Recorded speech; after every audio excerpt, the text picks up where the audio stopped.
اعوذ باللہ من الشیطان الرجیم بسم اللہ الرحمن الرحیم۔ سورہ شعراء کی چند آیتیں پڑھ رہا ہوں۔ آیت نمبر 213 سے لے کر آیت نمبر 219 تک۔ فَلَا تَدْعُ مَعَ اللَّهِ إِلَٰهًا آخَرَ فَتَكُونَ مِنَ الْمُعَذَّبِينَ۔ پس آپ اللہ کے ساتھ کسی دوسرے معبود کو نہ پکاریے کہ آپ بھی سزا پانے والوں میں سے ہو جائیں۔ وَأَنذِرْ عَشِيرَتَكَ الْأَقْرَبِينَ، اور اپنے قریبی رشتہ داروں کو ڈرائیے۔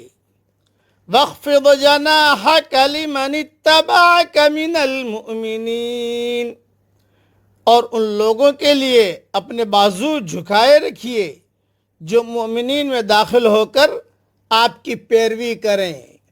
فَإِنْ عَصَوْكَ فَقُلْ إِنِّي بَرِيءٌ مِّمَّا تَعْمَلُونَ، پس اگر وہ آپ کی نافرمانی کریں تو کہہ دیجئے کہ جو کچھ تم کر رہے ہو میں اس سے بری ہوں۔ وَتَوَكَّلْ عَلَى الْعَزِيزِ الرَّحِيمِ، اور بھروسہ رکھیے اس اللہ پر جو زبردست ہے، مہربان ہے۔ الذی یراک حین تقوم، جو دیکھتا ہے آپ کو جب کہ آپ اٹھتے ہو۔ وتقلبک فی الساجدین، اور نمازیوں کے ساتھ آپ کی نقل و حرکت کو۔ انہ هو السمیع العلیم، بے شک وہ سننے والا اور جاننے والا ہے۔ تشریح سن لیجیے اس کی۔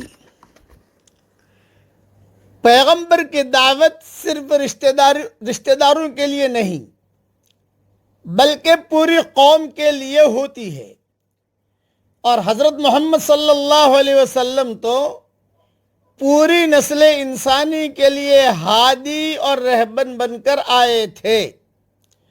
قریبی رشتہ داروں کو دعوت ایمان، دعوت عام کے منافی نہیں بلکہ اسی کا ایک حصہ یا اس کا ایک ترجیحی پہلو ہے۔ جس طرح حضرت ابراہیم علیہ السلام نے بھی سب سے پہلے اپنے باپ آزر کو توحید کی دعوت دی تھی، اس حکم کے بعد حضور صلی اللہ علیہ وسلم صفا پہاڑی پر چڑھ گئے اور یا صباحا کہہ کر آواز دی۔ یہ کب صفا پہاڑی پر چڑھے؟ جب وَأَنذِرْ عَشِيرَتَكَ الْأَقْرَبِينَ کی آیت نازل ہوئی کہ اپنے گھر والوں کو، رشتہ داروں کو دعوت دو، تو حضور صلی اللہ علیہ وسلم صفا پہاڑی پر چڑھ گئے اور یا صباحا کہہ کر آواز دی۔ یہ کلمہ اس وقت بولا جاتا ہے جب دشمن اچانک حملہ کر دے، اس کے ذریعے سے قوم کو خبردار کیا جاتا ہے۔ یہ کلمہ سن کر لوگ جمع ہو گئے۔ آپ نے قریش کے مختلف قبیلوں کے نام لے کر فرمایا، بتلاؤ اگر میں تمہیں یہ کہوں کہ اس پہاڑ کی پیٹھ پر دشمن کا لشکر موجود ہے جو تم پر حملہ آور ہوا چاہتا ہے، حملہ کرنا چاہتا ہے، تو کیا تم مانو گے؟ سب نے کہا ہاں یقیناً ہم تصدیق کریں گے۔ تو آپ صلی اللہ علیہ وسلم نے فرمایا کہ مجھے اللہ نے نذیر بنا کر بھیجا ہے، میں تمہیں ایک سخت عذاب سے ڈراتا ہوں۔ اس پر ابو لہب نے کہا تبا لک اما دعوتنا الا لہذا، ارے تیرے لیے ہلاکت ہو، کیا تو نے ہمیں اسی لیے بلایا تھا؟ اس کے جواب میں سورہ تبت نازل ہوئی ہے، تبت یدا ابی لہب جو نازل ہوئی ہے اسی کے جواب میں نازل ہوئی ہے۔ صحیح بخاری میں یہ حدیث موجود ہے۔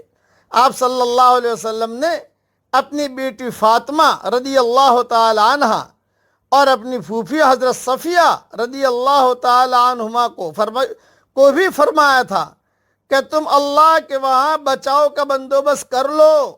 اپنی صاحبزادی سے کہہ رہے اور اپنی پھوپھی سے کہہ رہے کہ تم اللہ کے یہاں بچاؤ کا بندوبست کر لو، میں وہاں تمہارے کام نہیں آ سکوں گا۔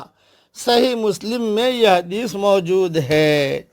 اس لیے آدمی کام بھی کرے۔ آج اللہ معاف فرمائے، ہم باہر تو بہت کام کرتے ہیں، سب سے پہلے اپنے رشتہ داروں کو ہی بھول جاتے ہیں۔ یہ بہت بڑا بہت بہت بہت بری اور خراب عادت ہے کہ خوب کام کریں گے، خوب پھریں گے، لیکن گھر کے اندر نماز کا کوئی ٹھکانہ نہیں، کچھ پتہ نہیں کون نماز پڑھ رہا ہے کون نہیں پڑھ رہا، ساری دنیا میں چکر لگائیں گے سب، لیکن یہ کہ اپنے گھر والوں کو کوئی فکر نہیں۔ اللہ کے سوا کسی اور کو معبود بنانا اللہ کی نظر میں بہت بڑا جرم ہے۔ اس کے ارتکاب کے بعد کوئی شخص سزا سے بچ نہیں سکتا، حتیٰ کہ وہ شخص بھی نہیں جو زبان و قلم سے توحید کا علم بردار بنا ہوا ہو۔ داعی کا کام یہ ہے کہ اپنے آپ کو پوری طرح شرک سے بچاتے ہوئے لوگوں کو حق کی طرف بلائے، جن میں اس کے قریبی لوگ بدرجہ اولا شامل ہیں۔ حق کا ساتھ دینے کے لیے اپنی بڑائی کے بت کو توڑنا پڑتا ہے۔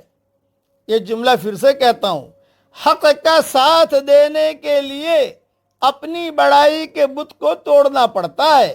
یہی وجہ ہے کہ بڑے لوگوں میں بہت کم ایسے افراد نکلتے ہیں جو حق کا ساتھ دینے کے لیے تیار ہوں۔